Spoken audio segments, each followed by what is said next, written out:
তো ভাই অনেক দূর থেকে আমার কাছে এসেছে। ভাই কি সমস্যা হয়েছে তোমার? আমি এসেছি টালিগঞ্জ থেকে, আমার পাটা ভেঙে গেছিল।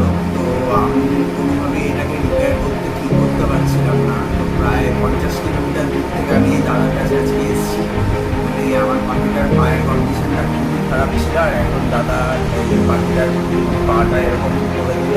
অ্যাকচুয়ালি পাটা ভেঙে গেছিলো, আমি জাস্ট ওটাকে টেপিং করে দিলাম যাতে তাড়াতাড়ি রিকভারি হয়ে যায়। ভালো লাগছে তো এখন? ভালো লাগে দাদা, এখন ধন্যবাদ। মানে 50 কিলোমিটার দূর থেকে আজকে এসেছি সব করে বাড়িটা ঠেকেছি। তো আসলে এই কাজটা অনেক ছোট সূক্ষ্ম কাজ, অনেক সময় লেগে গেছে। দেখতে পাচ্ছ চারিদিকে সব স্টাফ করে এত কিছু করে, তারপর প্রথমে রিং ছিল পায়ে, রিংটা এখানে কোথাও আছে হয়তো, রিংটা কেটে ফেলা হয়েছে, তারপরে প্লাস্টারটা করেছে। আমি প্রসেসটা ভিডিওতে দিয়ে দেবো, তোমরা দেখে নিও।